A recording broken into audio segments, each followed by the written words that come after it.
Suku Samin berawal dari seorang bangsawan dan Robin Hood-nya tanah Jawa.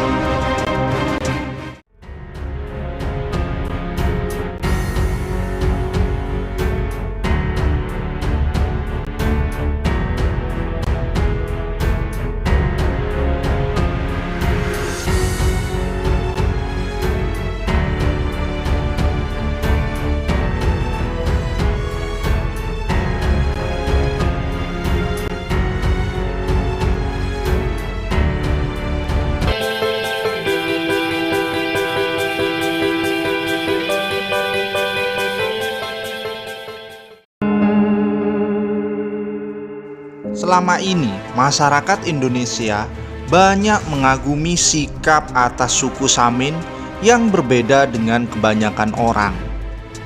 Karena ajarannya membuat suku Samin dikenal lugu, jujur, sederhana, namun sedikit nyeleneh.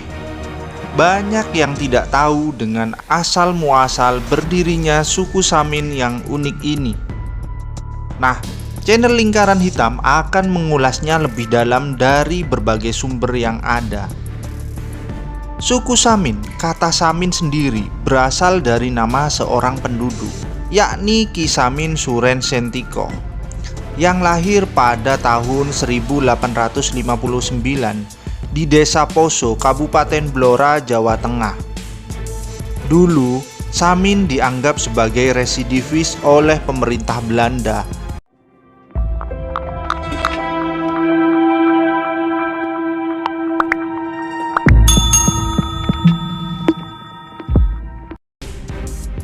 Atau yang dikenal dengan penjahat yang keluar masuk penjara karena ulahnya melakukan pencurian. Bagi masyarakat di pedesaan Bojonegoro, ia memiliki predikat sebagai pencuri berhati mulia karena apa yang dilakukannya mirip dengan kisah Robin Hood di kerajaan Inggris. Bahkan dari sejarah cikal bakal suku Samin ini, seorang guru besar di Surabaya menyebutnya sosok Samin sebagai intelektual desa yang membawa perubahan nyata pada masyarakat setempat. Samin juga merupakan seorang pemimpin yang sangat dihormati, pejuang pergerakan melawan pemerintah kolonial Belanda, guru kebatinan, dan raja tanah Jawa. Apa yang dilakukannya lantaran tak tega melihat masyarakat Indonesia saat itu ditindas dan diperlakukan semena-mena oleh penjajah. Samin atau Mbah Suro, bernama asli Raden Kohar, adalah pelopor ajaran Samin. Karena ulahnya yang menentang pemerintah kolonial dan dianggap berbahaya, maka Samin ditawan.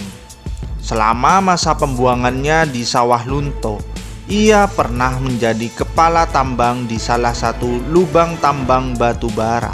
Samin sendiri bukanlah orang sembarangan di masa itu. Ayahnya bernama Raden Surowijaya atau Samin Sepuh, seorang bangsawan Ponorogo yang juga anak dari Raden Mas Adipati Brotodiningrat, Bupati Sumoroto yang sekarang menjadi wilayah Ponorogo, yang juga cukup dekat dengan masyarakat dan tak menyukai dengan cara Belanda. Ia memiliki gelar Pangeran Kusumani Ayu pada tahun 1802 sampai 1826. Samin Sepuh hanya memiliki 5 putra, dan anak keduanya adalah Samin Suro Sentiko yang melanjutkan ajarannya. Karena cukup dekat dengan masyarakat dan mengerti akan penderitaan yang dialami, maka ia kemudian mengubah namanya dari Raden Kohar menjadi Samin Suro Sentiko. Sebab Samin adalah sebuah nama yang bernafaskan wong cilik.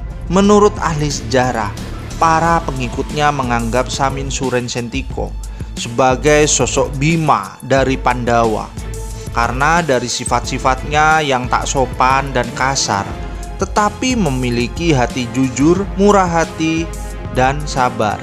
Pengubahan nama ini mencerminkan sosoknya untuk bisa melebur dengan orang kecil, dan Suro Sentiko merupakan gelar waro setelah tinggal di Ponorogo. Selain itu, Samin Suro Sentiko masih mempunyai pertalian darah dengan Kiai Keti di Rajek Wesi, Bojonegoro, dan Pangeran Kusumoning Ayu yang berkuasa di Kabupaten Sumoroto yang kini menjadi daerah kecil di Kabupaten Tulung Agung. Samin adalah pendiri dan pelopor ajaran Samin. Ajaran Saminisme ini mula-mula tidak dilarang oleh pemerintah kolonial Belanda. Di tangan Samin Suro Sentiko, ajaran ini pesat diterima masyarakat, terutama dirinya juga bekerja sebagai petani. Disebutkan ia memiliki sawah seluas 3 bau, ladang 1 bau, dan 6 ekor sapi, sehingga ia tetap tergolong sebagai petani miskin. Namun demikian, tetap saja pekerjaannya sebagai petani membuatnya mudah bertemu dengan masyarakat kecil lainnya untuk saling berdiskusi dan mempermudah penyebaran ajarannya. Menghadapi ajaran ini, pemerintah kolonial awalnya tak menghiraukan penyebaran ajaran ini. Gesekan dengan masyarakat Samin baru terjadi pada tahun 1905 ketika mereka tak mau membayar pajak, kerja bakti, dan mengumpulkan hasil tani. Dalam ajaran Samin, mereka diajarkan untuk berbicara apa adanya, tetapi dengan pemerintah kolonial lebih memilih ketus karena telah membawa perubahan dengan ajarannya. Apalagi Samin diangkat oleh pengikutnya sebagai Ratu Adil dengan gelar Prabu Panembahan Surya Ngalam pada tanggal 8 November 1907. Maka pemerintah kolonial Belanda menjadi was-was sehingga Samin Suro Sentiko akhirnya ditangkap dan dipenjara di Nusa Kambangan sebelum akhirnya dibuang ke Sawah Lunto bersama beberapa orang pengikutnya untuk menjadi pekerja paksa di tambang batu bara. Meskipun dibuang ke Sumatera Barat, perjuangannya di Jawa pun masih dilanjutkan oleh pengikutnya. Samin Suro Sentiko mengubah cara pemberontakan model ayahnya yang sulit dilakukan pengikutnya.